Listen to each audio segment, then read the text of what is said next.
Hi, hello, welcome guys. இன்னைக்கு நம்ம இந்த வீடியோல எதை பத்தி பார்க்க போறோம் அப்படினு சொல்லி பாத்தீங்கன்னா நாம PC ல போட போற 8GB RAM ஓட அன்பாக்ஸ் தான் நம்ம இந்த வீடியோல பார்க்க போறோம். சரி ஓகே guys, வாங்க நம்ம வீடியோக்குள்ள போலாம். அதுக்கு முன்னாடி நீங்க இன்னும் என் சேனலை சப்ஸ்கிரைப் பண்ணல அப்படினா மறக்காம சப்ஸ்கிரைப் பண்ணிக்கோங்க. சரி ஓகே guys, வாங்க நம்ம வீடியோக்குள்ள போவோம். கிச்சா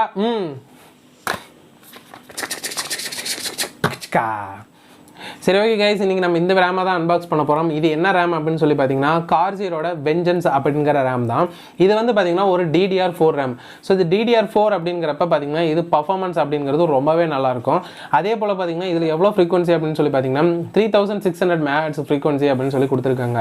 ஸோ அப்படிங்கிறப்ப பார்த்தீங்கன்னா இது ரொம்பவே வந்து பர்ஃபார்மன்ஸ் நல்லாவே பண்ணும் அப்படிங்கிறாங்க. அதே போல் பார்த்தீங்கன்னா இது ஒரு 8GB ரேம் தான். நம்ம இப்போ வீடியோ எடுத்துகிட்டு இருக்கிற மொபைல்லே பார்த்தீங்கன்னா நம்மளுக்கு எவ்வளோ ரேம் அப்படின்னு சொல்லி பார்த்தீங்கன்னா அது 12GB ரேம். அதே போல் பார்த்தீங்கன்னா அதில் ரோம்லேருந்து நம்ம எக்ஸ்டெண்ட் கூட பண்ணிக்கலாம். அதாவது எக்ஸ்பேண்டபிள் ரேம் கூட இருக்குது. அப்படி பண்ணோம் அப்படின்னா அதில் 15GB ரேம் இருக்குது. பட் ஃபோன்லேயே நமக்கு 15GB ரேம் வருது அப்படின்னா நம்ம பிசியில் 8GB போடுறது பரவாயில்லையா அப்படின்னு சொல்லி பார்த்தீங்கன்னா இதுக்கு ஒரு ரீசன் இருக்குது. அது ஏன் அப்படிங்கிறத நான் கொஞ்சம் நேரத்தில் சொல்கிறேன். அதே போல் கைஸ், இதோட ப்ரைஸ் என்ன அப்படின்னு சொல்லி பார்த்தீங்கன்னா இது வந்துட்டு நான் பக்கத்தில் இருக்கிற ஷாப்பில் தான் வாங்கினேன். ஸோ அதனால் பார்த்தீங்கன்னா இது எவ்வளோ ப்ரைஸ் அப்படின்னு சொல்லி பார்த்தீங்கன்னா இது 3966 ரூபா கிட்ட வருது. இதே நம்ம ஆன்லைனில் வாங்கினோம் அப்படின்னா அங்கேயும் வந்து 3980 ரூபா வருது. ஸோ 20 ரூபா தான் முன்ன பின்ன வருது. இது நீங்கள் எங்கே வேணாலும் வாங்கிக்கலாம். ஸோ அதனால் பார்த்தீங்கன்னா இதில் வந்து உங்களுக்கு ப்ரைஸில் அதில் ஷாப்பில் வாங்கினாலும் சரி ஆன்லைனில் வாங்கினாலும் பெரிய டிஃப்ரென்ஸ்லாம் ஒன்றும் இல்லை. உங்களுக்கு இதோட லிங்க் வேணும் அப்படின்னாலும் அதோட லிங்க் நான் கீழே டிஸ்கிரிப்ஷனில் கொடுக்குறேன். மறக்காம போய் செக் பண்ணி பாருங்க. அதே போல் பார்த்தீங்கன்னா ரேமில் உங்களுக்கு 6GB இருக்கிற மாதிரியும் வருது. ஸோ அந்த மாதிரி நீங்கள் வாங்கிட்டீங்க அப்படின்னா அது டோட்டலாகவே லுக் அப்படிங்கிறது ரொம்ப வேறு லெவலில் இருக்கும். ஆனால் எவ்வளோ டிஃப்ரென்ஸ் வரும் அப்படின்னு சொல்லி பார்த்தீங்கன்னா ஒரு 1000 ரூபா அந்த ரேஞ்சில் தான் உங்களுக்கு டிஃப்ரென்ஸ் வரும்.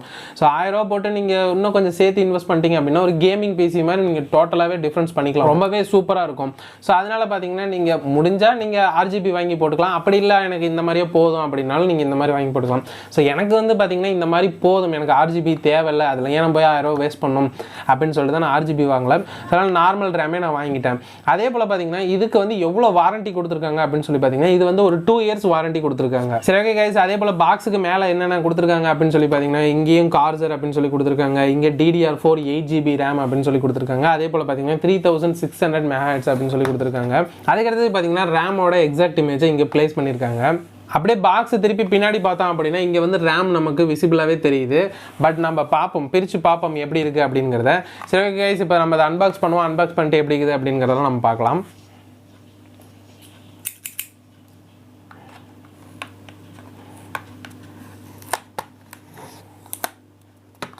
பாக்ஸ் வந்து நீட்டாகவே கொடுத்துருக்காங்க. ஸோ எந்த ஒரு டேமேஜும் இல்லை, நல்லா நீட்டாக சேஃபாக தான் இருக்குது.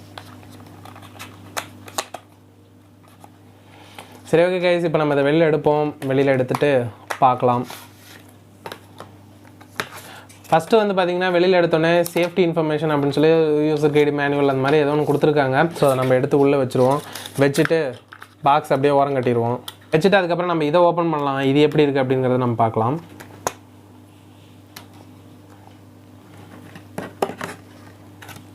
வெளியில் எடுத்தாச்சு கைஸ். வெளியில் எடுத்தோன்னே பார்த்தீங்கன்னா உண்மையிலுமே இது வேறு லெவலில் இருக்குது.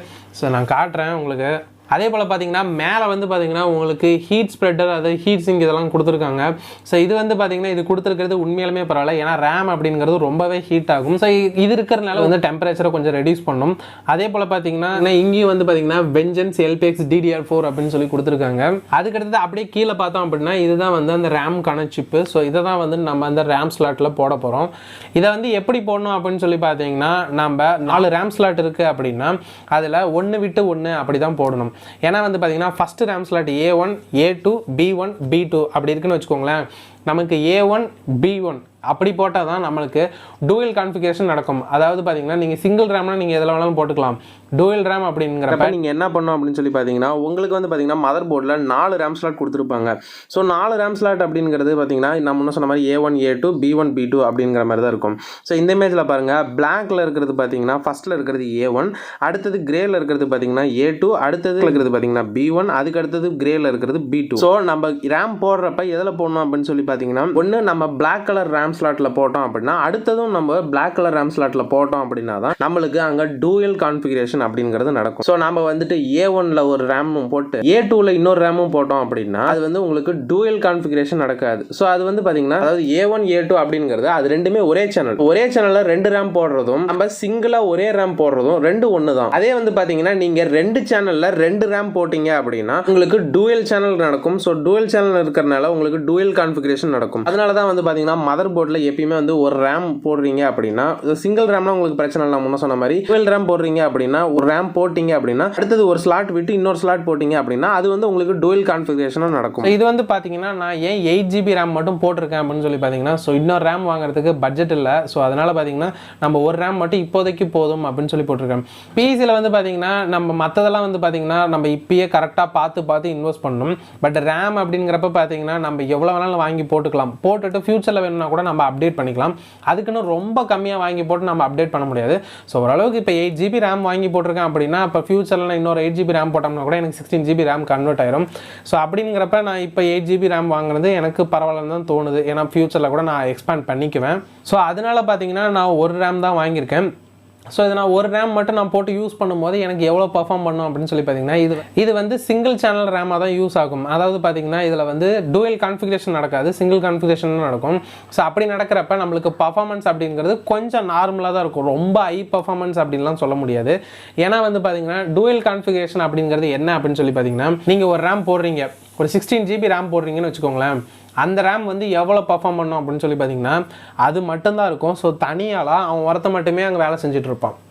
ஏன்னா 16GB ரேமுங்கிறவன் அவன் பெரியவனு கூட வச்சுக்கோங்க, அவன் பெரிய ஆள்னா கூட அவன் வந்து ஒருத்த மட்டும் தான் அங்கே வேலை செய்வான். அதே வந்து நம்ம 8GB ரேமாக ஆனால் 2 பேராக நம்ம வேலைக்கு போடும்போது இவங்க என்ன பண்ணுவாங்கன்னா 2 பேர் வேலை செய்வாங்க. ஸோ அப்படிங்கிறப்ப அந்த வேலை வந்து சீக்கிரமாக முடியும்.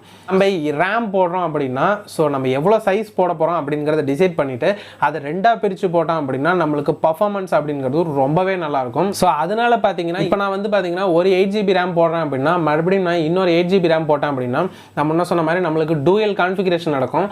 அதனால 2 பேராக வேலை செய்யறதுனால நம்மளுக்கு பர்ஃபார்மன்ஸ் அப்படிங்கிறது ரொம்பவே நல்லா இருக்கும். அப்படிங்கிறப்ப பார்த்தீங்கன்னா நம்ம இப்போ 8GB போகிறோம், ஃபியூச்சரில் நம்ம இன்னொரு 8GB போட்டோம்னா நம்மளுக்கு 16GB ஆயிரும். அதே போல் 4 ரேம் ஸ்லாட்லையும் நம்ம 4 8GB போட்டோம் அப்படின்னா நம்மளுக்கு 32GB வரைக்கும் ரேமை எக்ஸ்பேண்ட் பண்ணிக்கிட்டே போகலாம். ஸோ ஃபியூச்சரில் நம்ம இப்படி எக்ஸ்பேண்ட் பண்ணிக்கிட்டே போக நம்மளுக்கு பிசியோட பர்ஃபார்மன்ஸ் அப்படிங்கிறது இன்னும் கொஞ்சம் இன்க்ரீஸ் ஆகிட்டே தான் போகும். ஸோ அதனால தான் கைஸ் இப்போ நான் வந்து 8GB ரேம் மட்டும் போதும் அப்படின்னு சொல்லி போட்டிருக்கேன். ஓகே கைஸ், இந்த வீடியோ அவ்வளோதான். இந்த வீடியோ உங்களுக்கு பிடிச்சிருந்துச்சு அப்படின்னா லைக் பண்ணுங்கள், ஷேர் பண்ணுங்கள், மறக்காமல் சப்ஸ்கிரைப் பண்ணல அப்படின்னா சப்ஸ்கிரைப் பண்ணிக்கோங்க.